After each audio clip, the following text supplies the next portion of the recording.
Challenge ছিল আমাদের এখানে বিজিএফের চাউল বিতরণ। এই মহিলা নেত্রী এসে দাবি করে সে আমাদের বিজিএফের কার্ড 200 কার্ড দাবি করেছে সচিবের কাছ থেকে। সেদিন আমাদের বিএনপির কোনো অঙ্গ সংগঠনের কোনো নেতা নেত্রী ছিল না। সেদিন সাধারণ মহিলারা এসে সেই লাইনে দাঁড়াইছিল।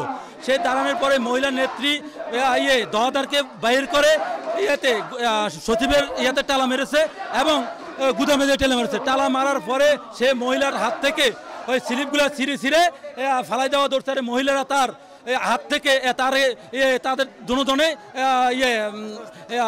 মারামারি হাতাহাতি লাগছে। তারপরে সে এইভাবে তার নিজের কাপড় চোপড় সব কিছু ছুলাই মুলাইয়া সে এই বলছে যে আমারে সে মহিলারা ওই করছে এইভাবে বিভিন্ন লোকের নাম বলে। তারপরে সে এইভাবে উস্ত অবস্থায় সে বিভিন্ন রোডে মানুষকে বিভিন্ন মহিলাদেরকে কামড়ানোর পরে তাকে অটো দিয়ে বাড়িতে পাঠান দরকারে মহিলারা ধরে সেই অবস্থায় সে ওই অটোওয়ালা লোককে কামড়াইছে।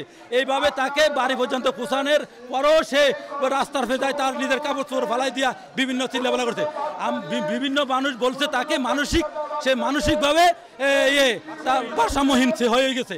তাকে সেই কিছু কুচক্র মহল আমাদের আওয়ামী লীগ এবং বিএনপির হাইব্রিড বিএনপি ওইভাবে মিলে তাকে আমাদের বিভিন্ন জায়গায় আমাদের তাকে পাঠানো হয়েছে। এবং আমাদের সাধারণ সম্পাদক ইব্রাহিম হাওলাদার সে তজুমুদ্দিন থানা তো দুর্গা চাষরা ইউনিয়ন দুর্গা সে ঢাকাতে ব্যবসায়িক কাজে তার অবস্থান ছিল। সে তার ঈদের এই ঘটনার 1 তারিখে ঘটনার পরে সে 15 তারিখে সে দেশে আসা শুনে এই ধরনের তাই সে এইভাবে বিভিন্ন লোক তাকে বলার ফসল পড়েছে বলছে যে আমি তো কিছু জানি না। তারপরে এই বিভিন্নভাবে তাকে প্রশ্ন করার পরে সে তার এই উত্তর দেওয়া হয়েছে। আমাদের মূল দাবি হলো যে ইব্রাহিম হাওলাদারকে বহিষ্কার করছে, আমরা এই বহিষ্কারের প্রত্যাহার চাই। আমরা তাকে আবার ফিরে পেতে চাই। যে চাষরা ইউনিয়নের যেই আমাদের ইব্রাহিম হাওলাদার জনপ্রিয়তার তুঙ্গে যে এর কোনো তুলনা হয় না। আমাদের এই জনগণ বৃষ্টির ভিতরে এবং ঝড় তুফানের ভিতরে ইব্রাহিম হাওলাদার যে জনগণ তারা আপনারা স্বচ্ছকে দেখছেন যে জনগণের উদ্দেশ্যে সে যেই করে তার এমন কোনো নাই, ঘর থেকে বৃষ্টির ভিতরে সে নেমে আসছে। আমরা চাই সে আবার এই পুনঃ যেন উপরের মহল থেকে আমরা তাকে ফিরে পেতে চাই। আমাদের এই আমরা আবারও ফিরে পেতে চাই। আমাদের দাবি না মানা হলে আমাদের এই কর্মসূচি চলমান থাকবে। কারণ এমন একজন মানুষকে বহিষ্কার করা হয়েছে যিনি ঘটনার 15 দিন আগে ঢাকায় গেছে এবং ঘটনার কয়েকদিন পর ঢাকা থেকে আসছে। কারণ তার ঢাকা শহর খামার আছে, গরুর বিক্রি করার জন্য সে ওখানে ছিল এবং আমাদের কাছে সব প্রমাণ আছে। কিন্তু কোনো প্রমাণের ভিত্তিতে আমরা জানি না তাকে বহিষ্কার করা হয়েছে।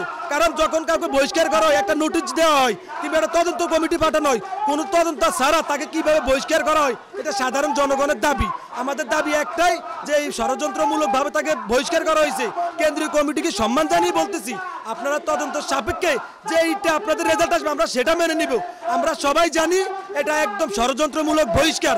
এই বহিষ্কার যে কোনো মূল্যে বা যে কোনোভাবে তারা বহিষ্কার প্রত্যাহার করবে। জনগণের দাবি একটাই, চাষরা ইউনিয়ন বিএনপির দাবি একটাই। কারণ এই যেখানে এত বিএনপি আসছে দুর্দিনে এমন কোনো বিএনপি নাই যে ইব্রাহিম হাওলাদার কাছ থেকে হেল্পফুল হয় নাই কোনো না কোনোভাবে। চাষরা ইউনিয়নের যত বিএনপির মামলা হয়েছে বিগত 17 বছর প্রতিটা মামলার খরচ ইব্রাহিম হাওলাদার বহন করছে।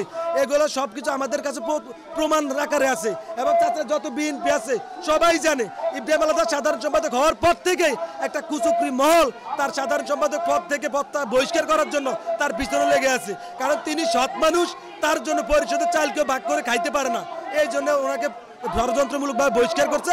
আমরা এই বহিষ্কার দাবি প্রত্যাহার চাই।